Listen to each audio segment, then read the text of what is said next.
This is the weekly business news in English on TV3. I am Nugzaru Khaza. Good morning.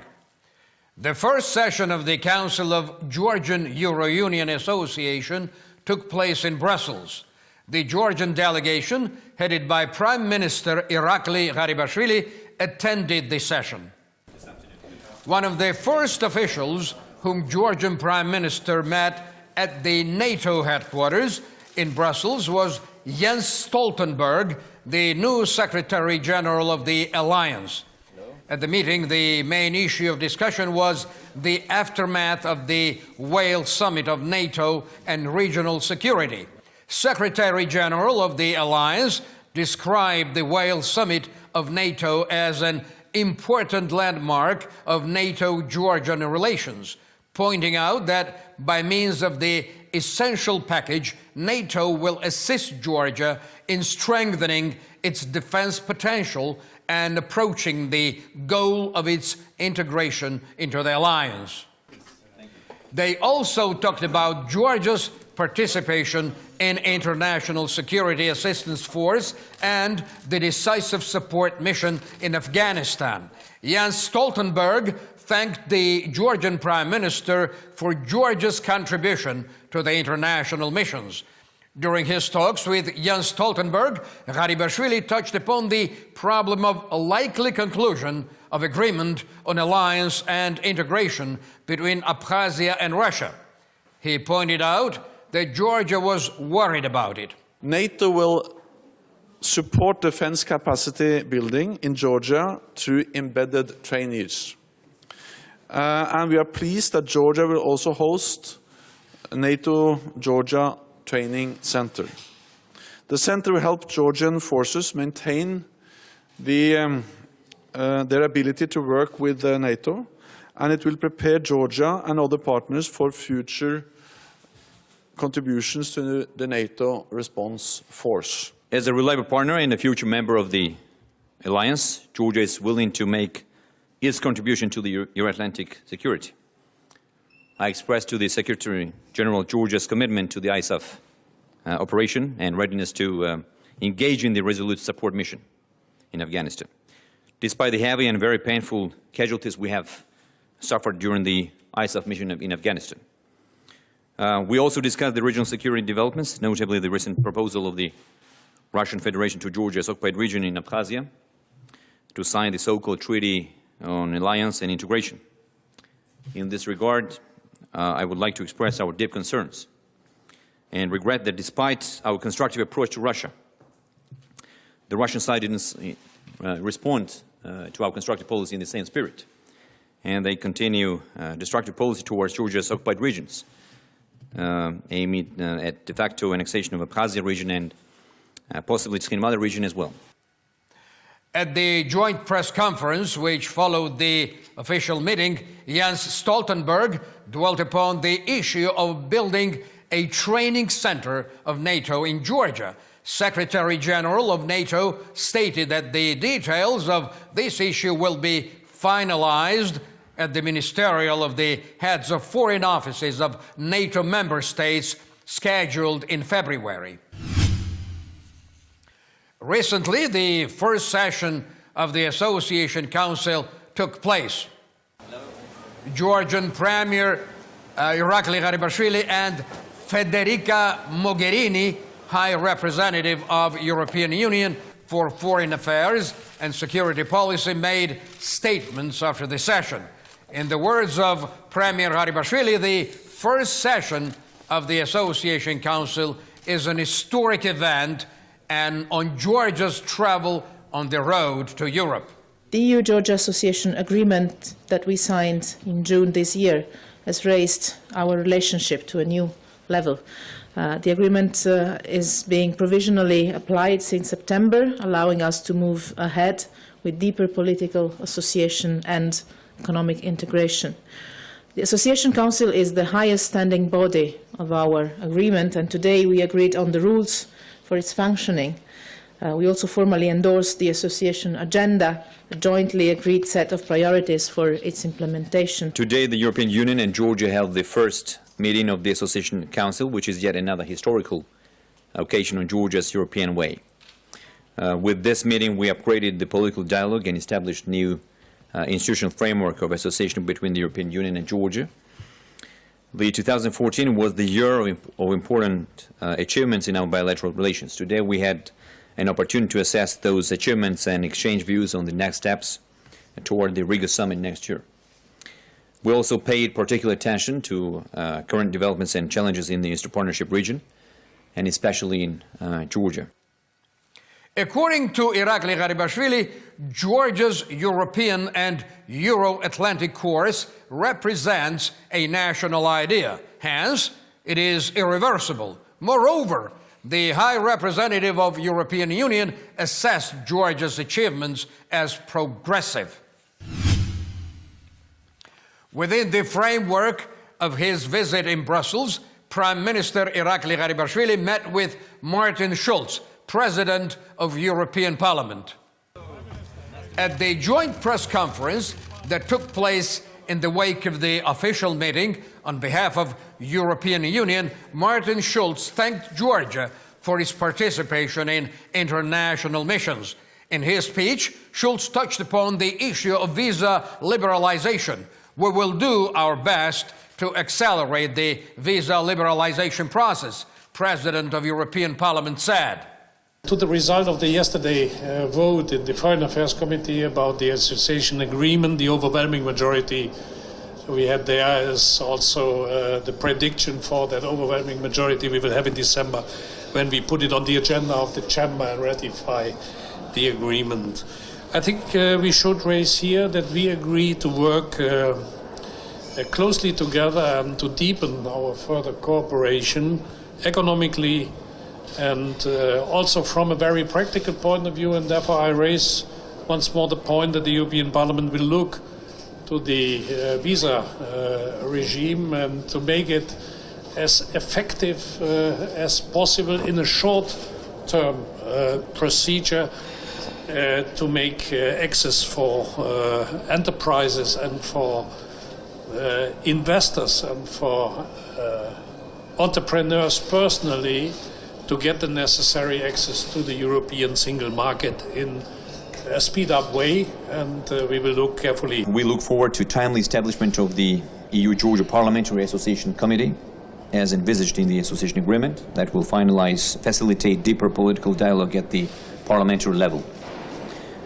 I would like to thank the European Parliament for its bold statements and its resolution supporting Georgia's European perspective, as well as its territorial integrity within its internationally recognized border and efforts to promote a peaceful conflict resolution. In this challenging process, we rely on the firm support of the European Parliament to defend the fundamental principles of sovereignty and non-interference and the right of each nation to define and conduct its own foreign policy. Once again, Mr. President, thank you very much. In Premier Garibashvili's judgment, time of new reality between European Union and Georgia has set in. In this process, Georgia is ready to intensify its dialogue with European Parliament as well as with European Union. In 2015, they intend to set up Silk Road Forum in Georgia. Irakli Garibashvili acquainted Violeta Bulc, European Commissioner for Transport, with his own initiative.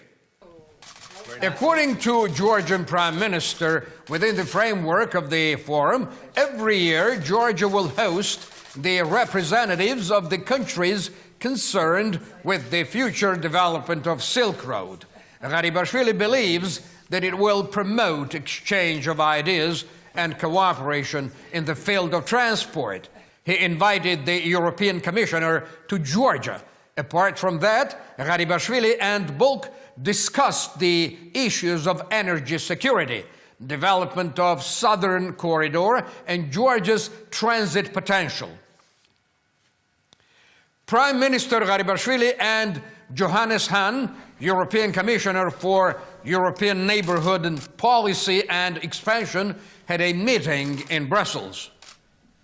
They signed the financial agreement, which earmarks a grant of 30 million euros for Georgia. The grant is aimed at the promotion of Georgia's regional development strategy and implementation of social support programs.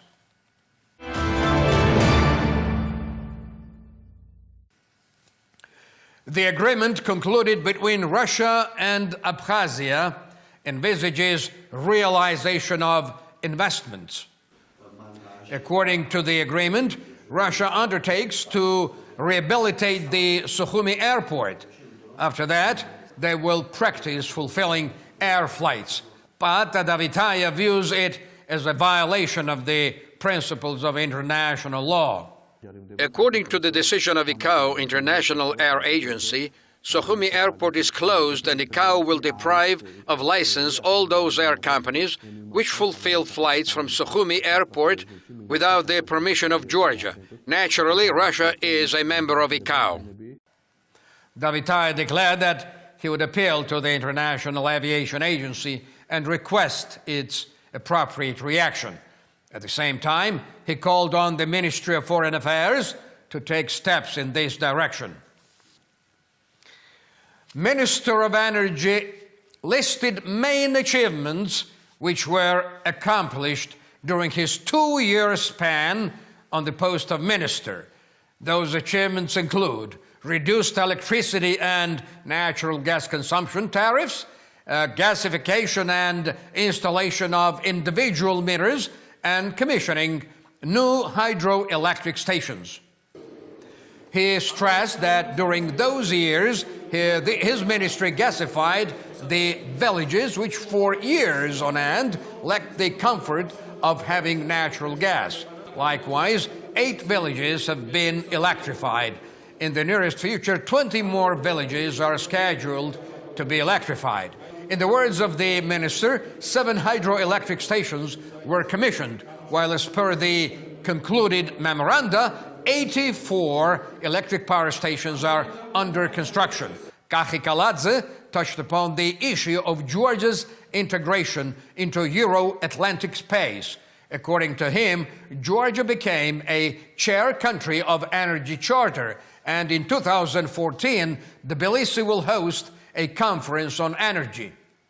We are doing our best to transform Georgia into the country which won't be energetically dependent on our neighboring states. At present, we are impelled to buy electricity from our neighbors 7 to 8 months per year, despite the fact that Georgia has immense water resources.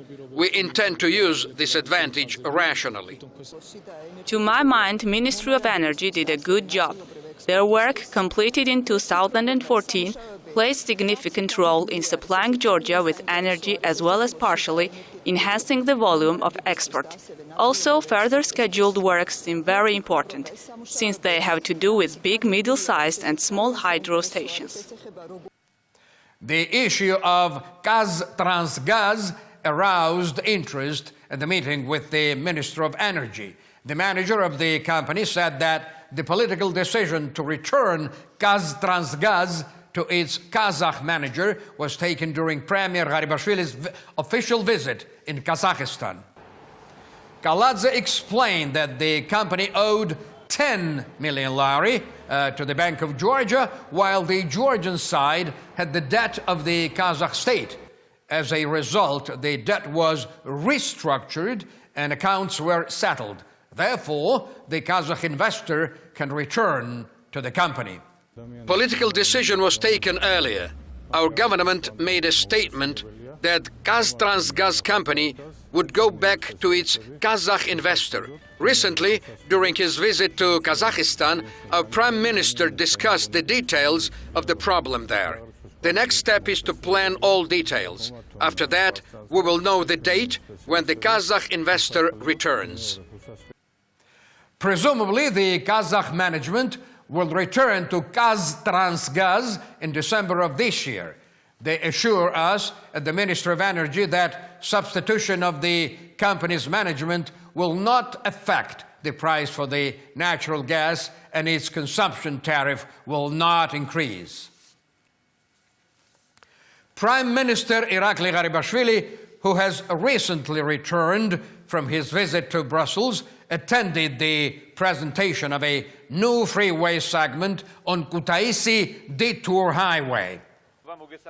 According to the Prime Minister, 55 kilometers of the highway was built during the last 2 years, while previous administration spent 8 years on paving only 70 kilometers of road.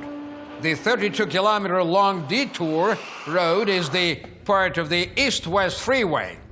This highway offers new opportunities to Georgia as a transport corridor, which connects Europe and Asia. The detour segment aims to relieve Kutaisi of the stream of transit transport and cut down the travel time by 30 minutes.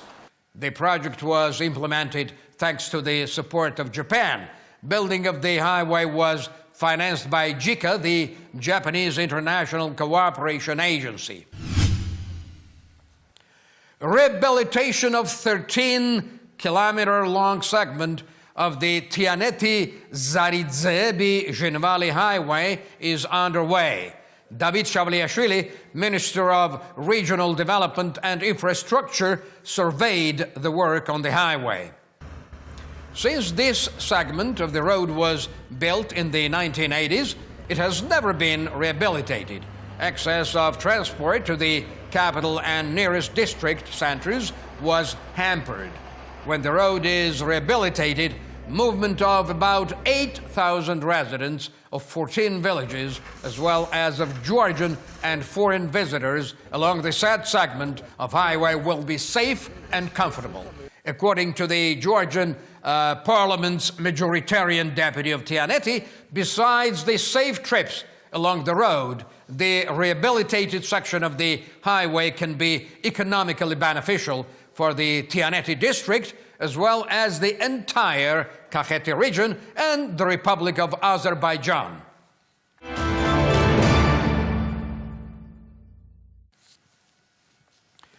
Service Agency of the Ministry of Finance and Bank of Georgia signed a memorandum of cooperation. According to the memorandum, the customers will make use of electronic payments through the Bank of Georgia. They will be realizing other financial operations as well.